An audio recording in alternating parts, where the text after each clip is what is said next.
Salutare și bine ați găsit un nou episod din Minecraft. Și da, suntem în lumea Minecraft.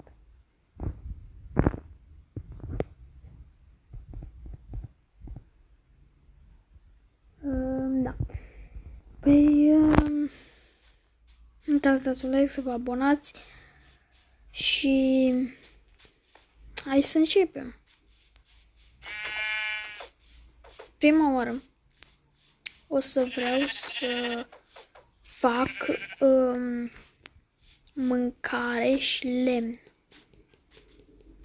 Pe bune, am dat un sat. Ok, care era norocul? Ziceți-mi și mie, care era norocul să dau de un sat acum? Uite, și iron. What the fuck?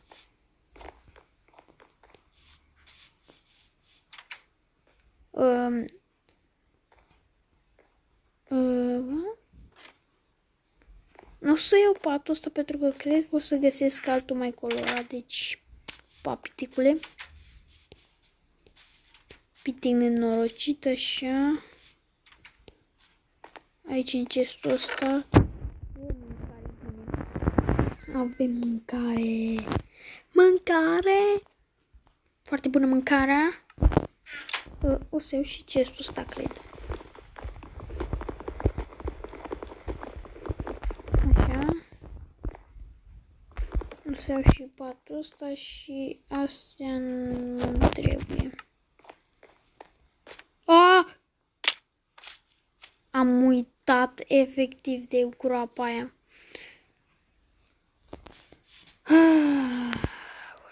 Am uitat de groapa aia.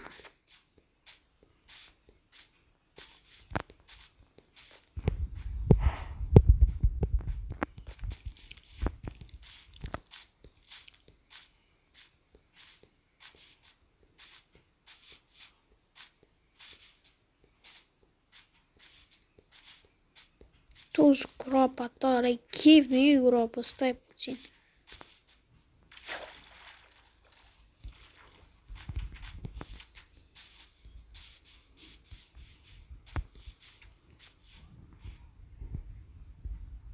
Cum n-a murit pisica?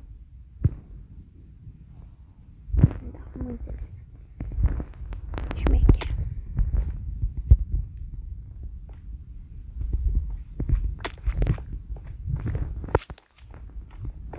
Ok, slime-ul ăla o să vină după mine. Așa că îl pentez și o iau pe aici.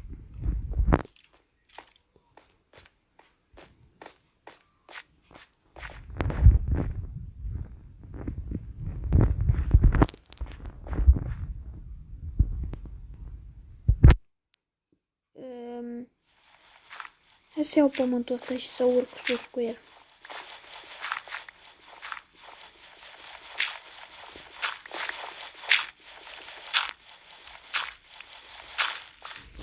Trebuie eu să pic aici.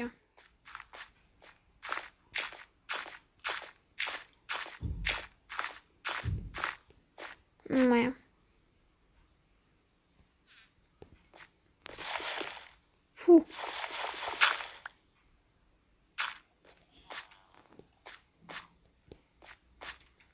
Și acum?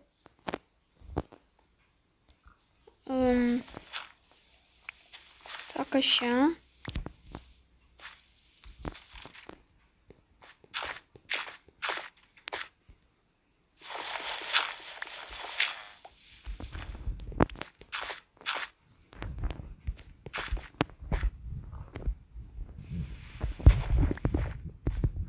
Ce încolo? Deci aici am picat, ok.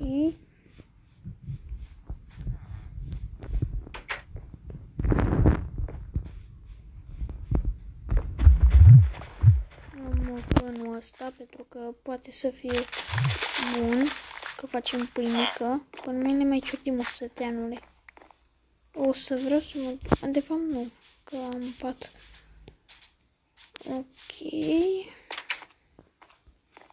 Da, nici pe aici. Nu prea mai e cine știe ce. Mai e aici o casă.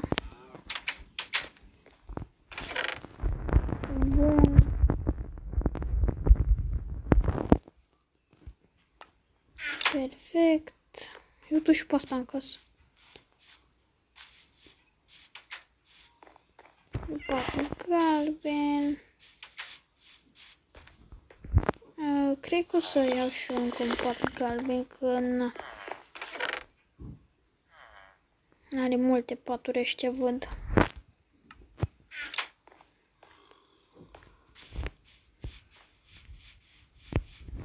Wow.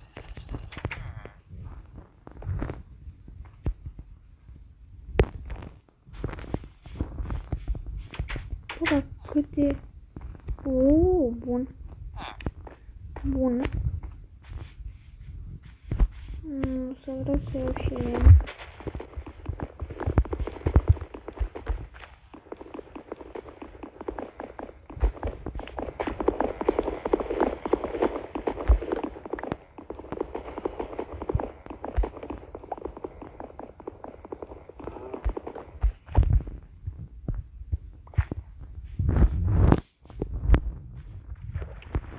Bă, da, sunt îndemânatic rău de tot, bă, băiatul.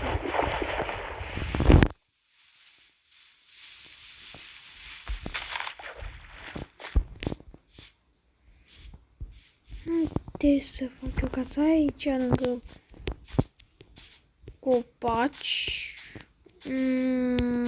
Cam nici departe de sat să fiu. Nu-mi place zona asta.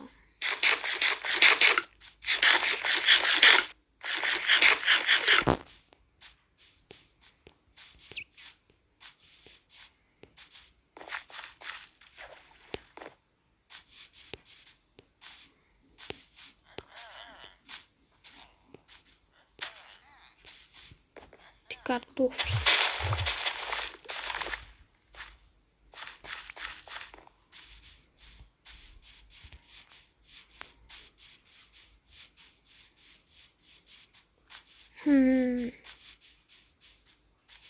De cam pe aici să iau pământul ăsta și gata.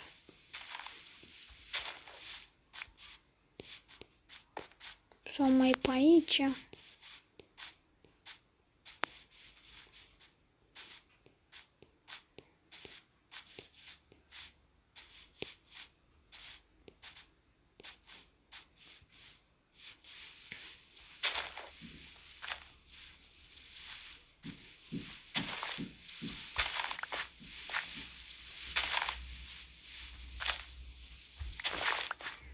Da, cred că o să o fac pe aici, casa.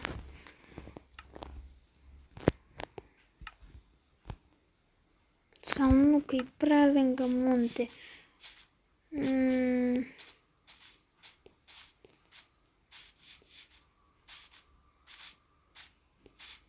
Cred că o fac în pădurea asta acasă.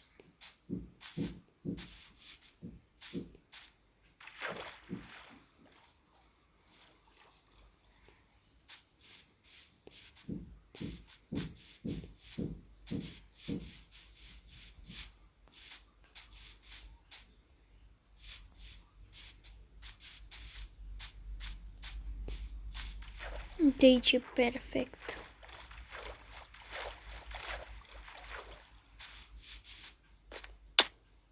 Bine că n-am picat de tot. Ok, nu știam de ce nu pot să sar, dar era un bloc deasupra capului meu. Cred că o fac aici.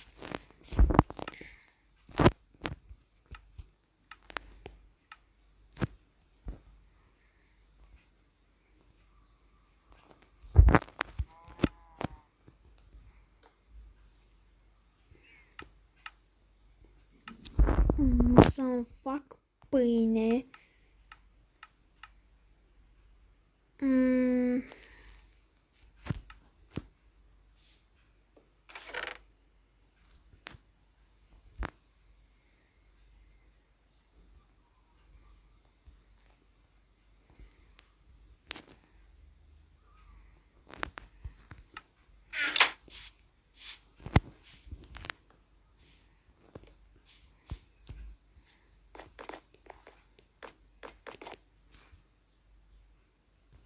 Perfect.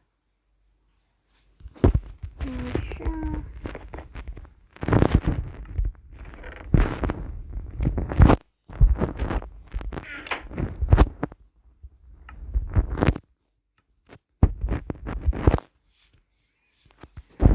Să luăm piatră.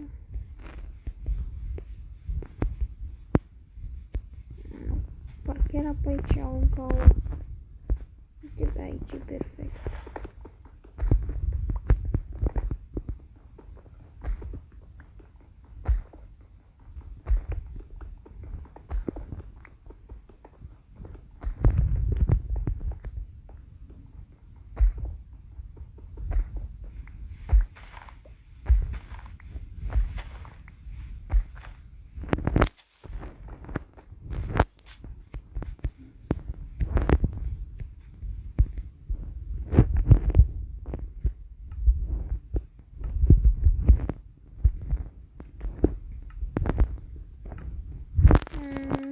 Îi trebuie pentru o lopată.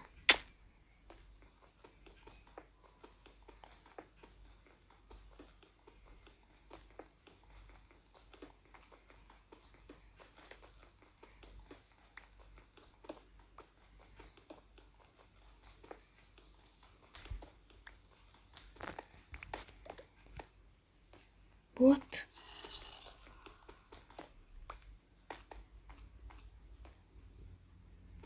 De cool.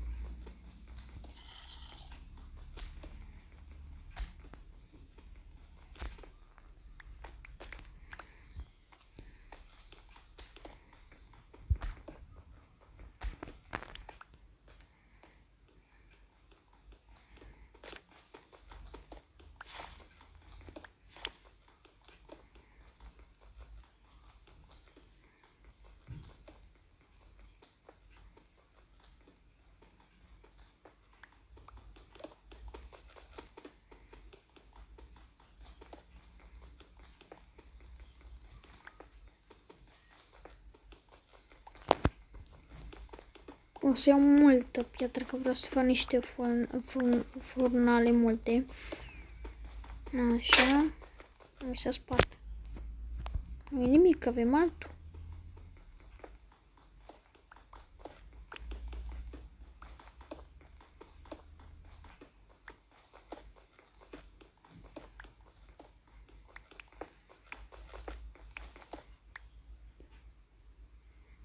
Pe bune.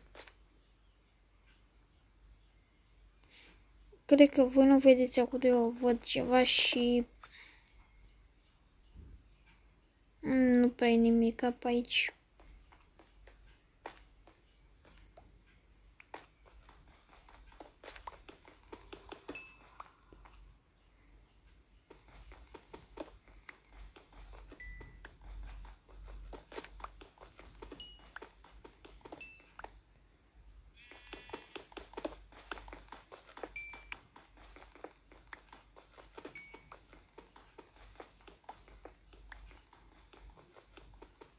Acum iau niște căul, că o să am nevoie.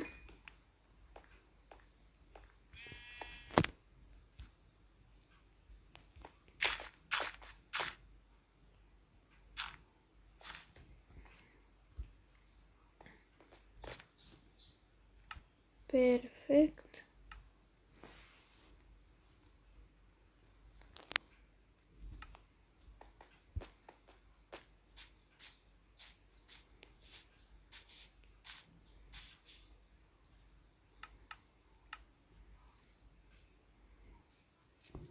Așa. Să facem niște turțe. Două furnale.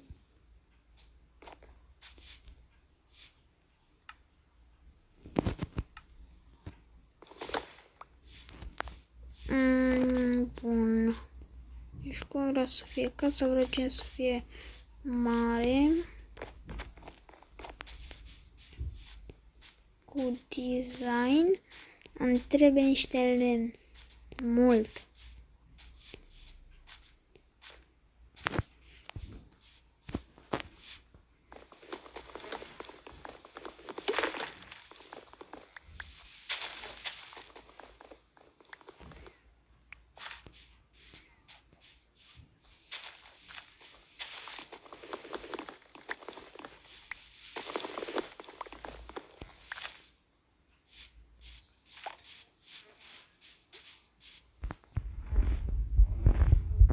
Nu e plin.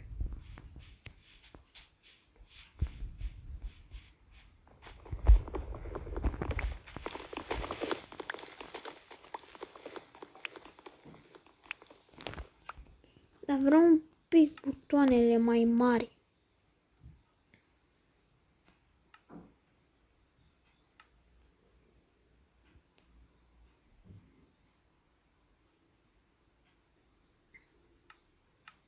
Uite, așa e bine acum.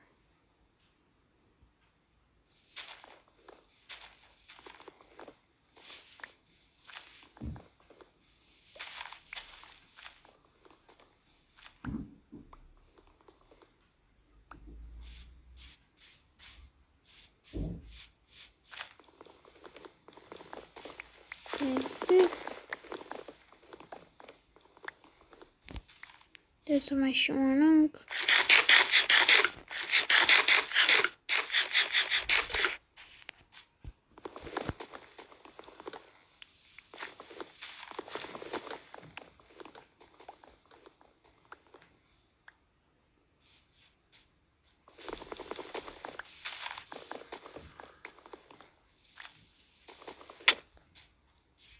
Eu trebuie și pe ăsta de apare. Nu mă las să tai copaci.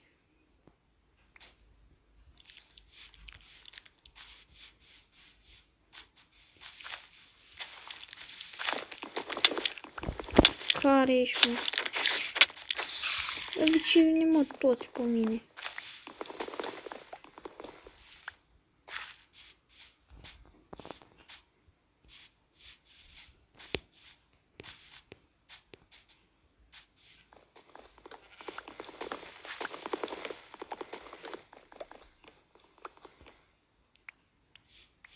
Hai să și plantăm înapoi.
Bun, cred că o să las așa normale vreo 20, cam așa.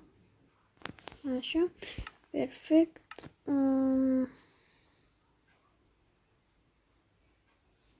Bine, cam și piatră.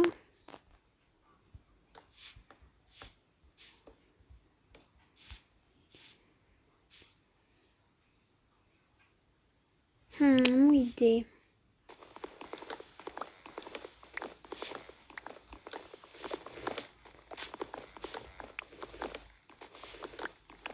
O să trebuiască să sparg tot.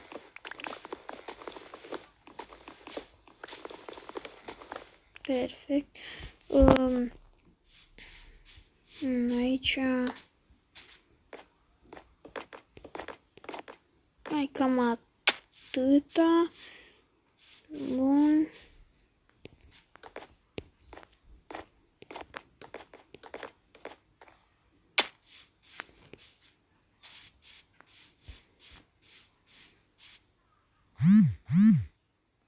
Perfect.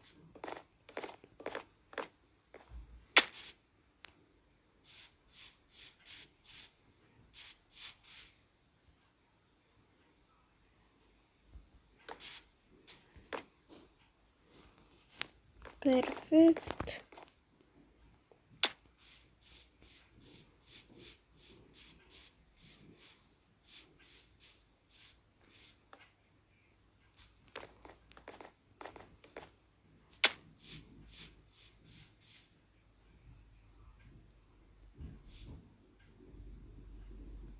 Cam pe aici. Să lăsăm, mai trebuie. Vreau patul să mă pun în pat, să dorm. Așa.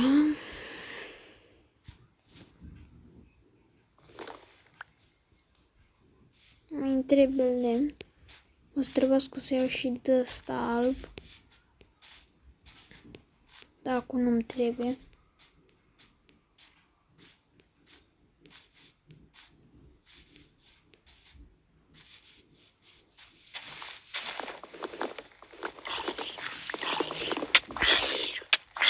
Ce de aici?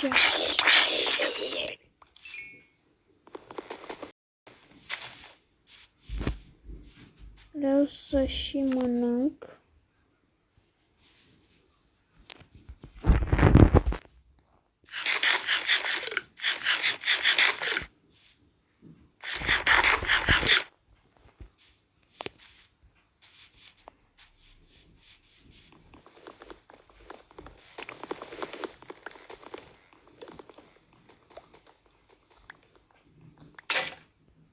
S-a spart. Ok.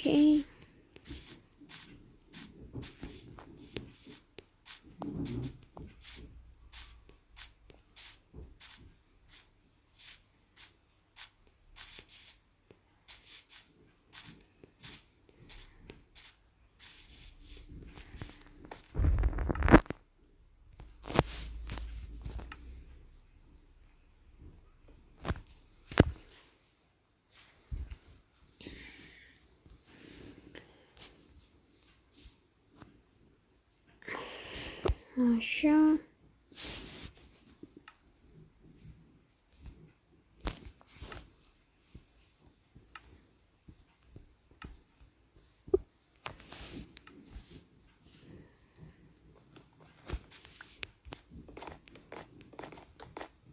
Perfect.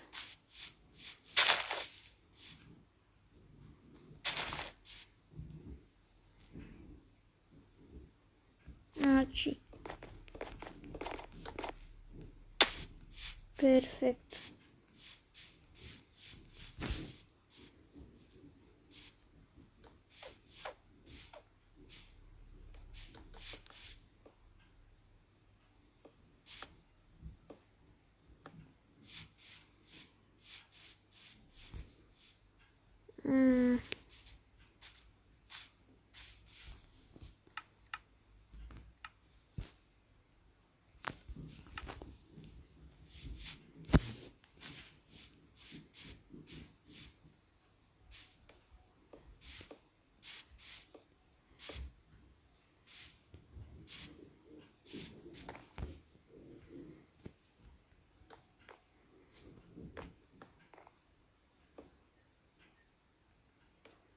Cred că o să-mi trebuiască mai multe scări.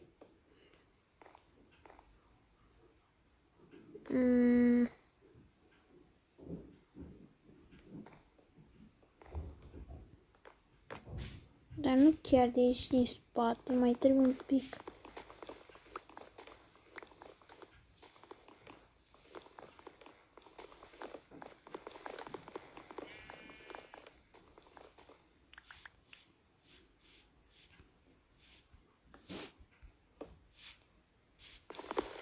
Dar nu așa vreau, mă, așa.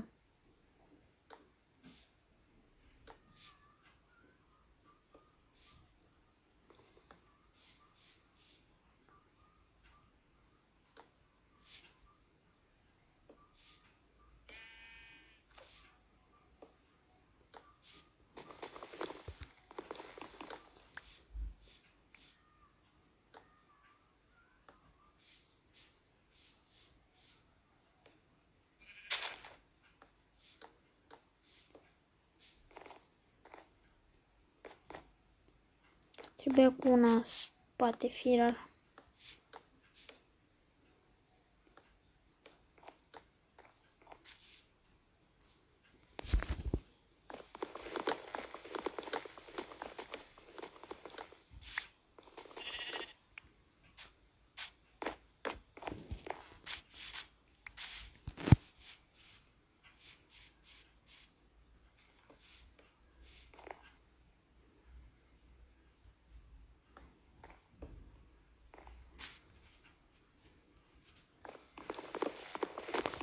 Așa, în partea asta.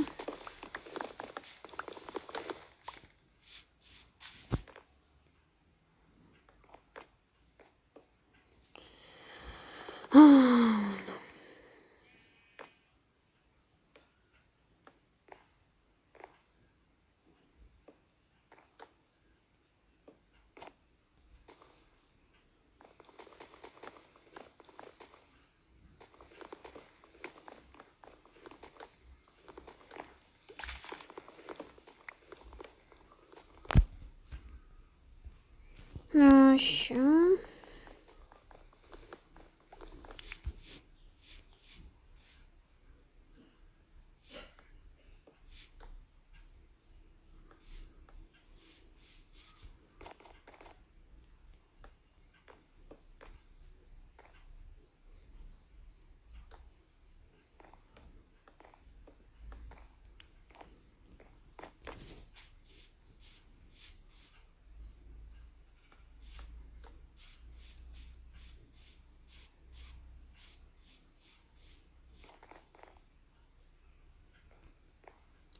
Așa.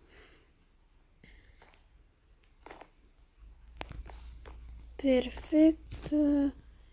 Na, cred că o să revin când am terminat cu casa. Hei, am revenit, am terminat și casa. Cred că mi-a luat vreo 2-3 ore, cam așa. Hai să vă arăt cum este înăuntru, dar stați puțin să iau și-o crafting-ul. Deci, cred că am stat la lemn să iau o grămadă de timp pentru că aveam nevoie și de lemn și am uitat să fac aici asta. Aveam nevoie și de lemn foarte mult, dar și de lemn de ăsta normal, fără să-l craftez. Și mi-a luat foarte mult timp. Cred că am defrișat aproape toată harta. Și da, mi-am morțit mâinile la cât am făcut aici. O să iau cu asta, am făcut unelte noi într-una, pentru că nu mai mergeam, în afară de sabie, bineînțeles, pentru că cu sabia nu prea e la ce. Și da, mi-a luat o grămadă. Na, pentru asta trebuie să dați și voi un like, să facem 5 like-uri dacă mai vreți episoade cu Minecraft. Dacă nu dați, asta înseamnă că nu mă mai place și că nu mai trebuie să fac episoade. Ca așa mirosesc și eu timpul. Bun. Punem așa, aici, frumos. Bam, bam.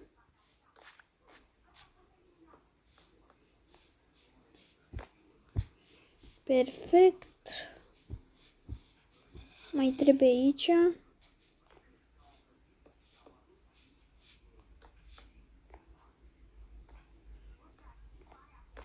Deci, am alergat stânga-dreapta.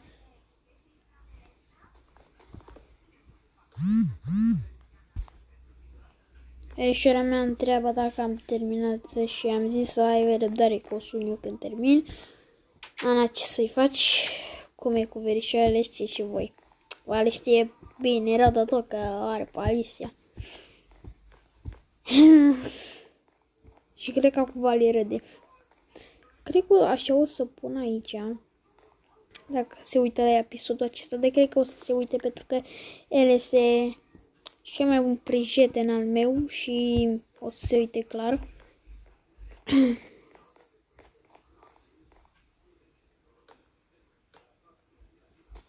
Da, așa. M-am grăbit aici.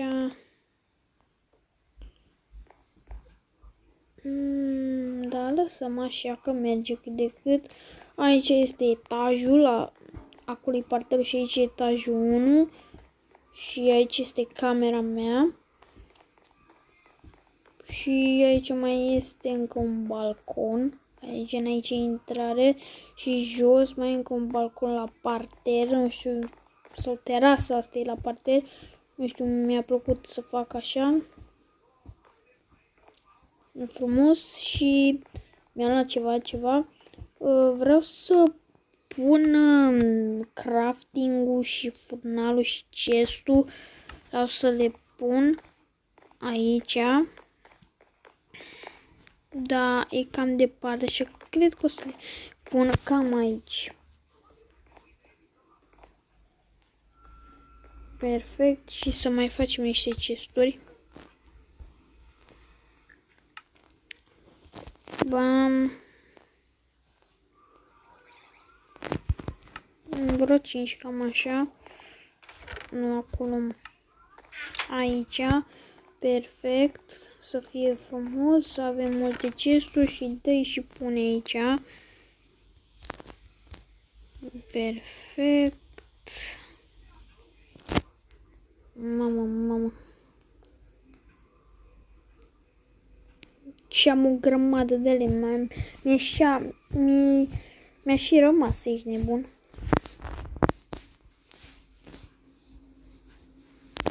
Îmi trebuie decât paturile să le pun sus. Dormitorul meu. Perfect. Și cred că o să le pun aici.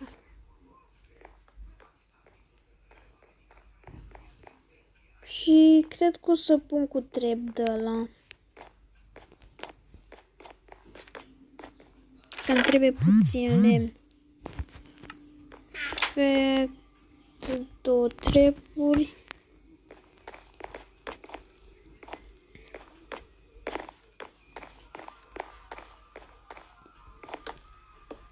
Și încă 2 ca să intru. Văd încă una. O să vedeți voi de ce. Ok, stai să mai iau.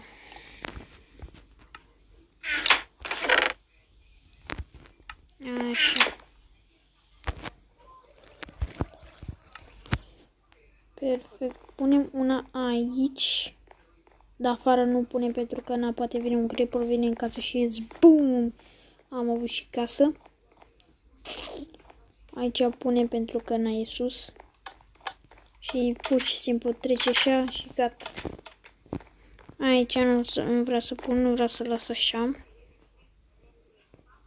Nu știu dacă pot să fac scară de asta, de lemn nefăcut. Oare poți? Ia stai să iau. De fapt, ce fac? Vă iau așa. Așa. Poți oare să faci? Gen, faci așa.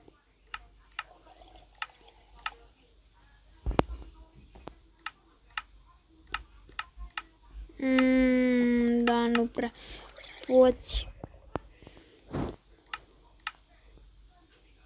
Nu știu cum pot să le faci la loc pe astea, dar în fine.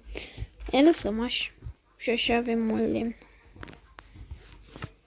Na, păi cam atât cu acest episod, pentru că a fost cam mare. Și na. Cam asta este casa mea. Zic că arată foarte șmecher. Dacă arată șmecher, scrieți și voi în comentarii. Și noi o să ne vedem data viitoare, cred că pe Brawl Stars. V-am pupat!